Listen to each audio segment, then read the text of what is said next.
안녕하세요. 슈루연구소 슈루입니다. 여러분 다들 어렸을 때 문방구 많이 가보셨었나요? 저는 초등학교 때 학교만 끝나면 바로 문방구로 가서 슬러시 먹으면서 딱지치고 막 그랬었는데, 근데 제가 문방구에서 자주 사서 쓰던 나무 장난감이 있었어요. 근데 당시에도 그 이름을 몰랐는데 제가 성인이 되고 그 장난감이 생각이 나는 거예요. 다시 갖고 놀고 싶어서. 그래서 인터넷도 막 뒤지고 했었는데 이름을 모르니까 못 찾았었어요. 그렇게 잊고 살다가 드디어 이번에 찾게 되었습니다. 요겁니다.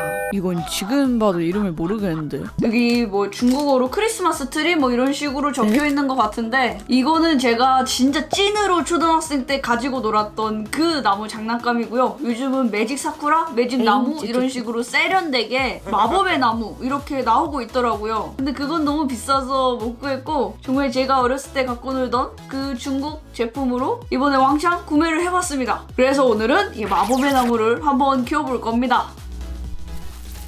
자, 그럼 구성품들을 먼저 살펴보겠습니다. 야, 이거지. 이렇게 나무 모양의 종이와 나무를 끼울 수 있는 판, 그리고 정체불명의 용액이 있습니다. 자, 가장 먼저 나무들을 조립해 줄게요.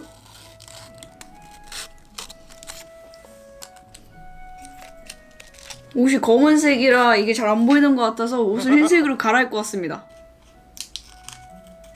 왠지 피부에 굉장히 닿기 싫게 생긴 물입니다. 별 냄새는 안 나는데 용액을 뿌려주도록 하겠습니다.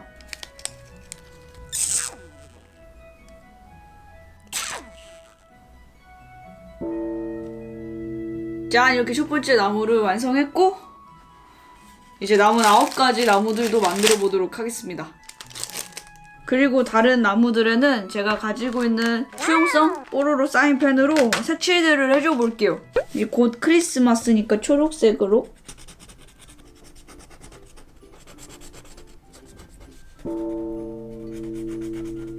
이것도 2개를 결합시켜주고, 그리고 이거는 조금 더 가위로 디테일하게 잘라줘 볼게요. 약간 이렇게 접어줘 봤어요.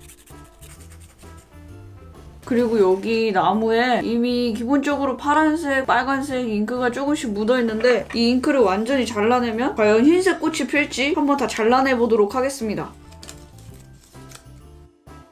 네, 이렇게 총 10개의 나무를 다 만들었습니다. 나무를 조금 소개해드릴게요. 첫 번째로 만들어진 나무는 벌써부터 뭐가 피어오르기 시작했습니다. 여기 이 3번째 나무부터 제가 사인펜으로 색칠을 해줬습니다. 4번째는 색칠은 안 하고 그 가위로 더 촘촘하게 잘라서 지그재그로 접어줬고요. 그리고 얘 6번째 나무는 이 겉면에 기본적으로 붙어있던 파란색, 빨간색 잉크를 모두 잘라내 주었어요. 그러면 완전 흰색이 나오나 안 나오나를 보고 싶어서요. 그리고 8번째, 얘는 좀 불량 같아요. 그냥 뜯었는데 이렇게 빨간색 잉크가 많이 묻어있더라고요. 그래도 꽃은 예쁘게 나올 것 같아요. 9번째 나무는 가운데다 슈루의 나무라고 글씨를 적어줘 봤고요. 10번째 나무는 이렇게 사인펜으로 빼곡하게 초록색으로 색칠해 주었습니다. 그리고 이쪽에 용액을 한 방울 더 떨어뜨렸는데 완전 무슨 꽃 결정 같죠?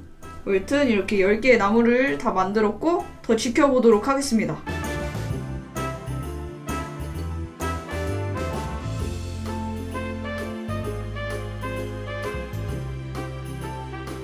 자, 어제 나무에 용액들을 부어주고 정확히 12시간이 지났습니다. 그럼 12시간이 지난 나무의 모습을 보여드릴게요. 짜자잔! 이렇게 꽃들이 피었습니다. 첫 번째 꽃부터 보면 이렇게 아래에 부어준 용액들은 이제 완전히 없어졌고요. 확대해서 보면 진짜 눈 결정 같지 않나요? 두 번째는 끝까지 다 피었네요. 옆은 잘 안 피었는데. 3번째 꽃이 제가 가위로 잘라서 여러 방향으로 접어준 나무였어요. 4번째는 초록색으로 칠했던 나무인데 별로 그렇게 많이 피지는 못했네요. 이유는 아마 겨울철이라 집안이 너무 건조해서 꽃이 피기도 전에 증발해버려 그런 게 아닐까 싶어요. 얘는 빨간색 잉크가 많이 묻었었던 나무인데 이런 부분을 보면 빨간색 꽃이 피긴 했네요. 얘는 제가 잉크가 있는 부분들을 모두 가위로 도려내서 흰색 꽃이 피게 했던 나무입니다. 예상대로 흰색 꽃이 잘 피었습니다. 그리고 제가 온통 초록색으로 칠했던 나무는 이런 부분들 보면 초록색으로 피어있는 걸 확인할 수 있습니다. 자, 이렇게 종이나무에 예쁜 꽃들이 와다다다 피었는데요. 그럼 이제 궁금하지 않으신가요? 이 나무에 달린 이 꽃 같기도 곰팡이 같기도 한 이 덩어리들이 무엇인지, 그리고 제가 처음에 부어줬던 그 기분 나빴던 용액이 무엇인지. 아까 종이나무에 부었던 이 정체불명의 용액은 요소입니다. 요소는 우리 몸에서도 만들어지는데요. 우리 몸에서 단백질이 분해되면 암모니아가 생기는데 암모니아는 독성이 매우 강하기 때문에 몸속에 그대로 둘 수가 없습니다. 그래서 해독 작용을 하는 간으로 옮겨진 뒤 요소라는 물질로 바뀌게 됩니다. 그래서 요소는 동물의 소변이나 혈액에도 들어있는 물질입니다. 그래서 나무 아래에 부어준 이 요소 용액은 모세관 현상으로 종이를 타고 올라갑니다. 그리고 용액을 만들 때 녹이는 물질인 용매만 증말하고 용액에서 녹는 물질인 용질은 남아서 천천히 꽃처럼 결정이 만들어지는 겁니다. 자, 그래서 결론. 이거 같은 덩어리들의 정체는 결국에 요소의 결정이었다. 그리고 재밌었다. 오늘 제가 준비한 영상 여기까지고요. 행복하세요.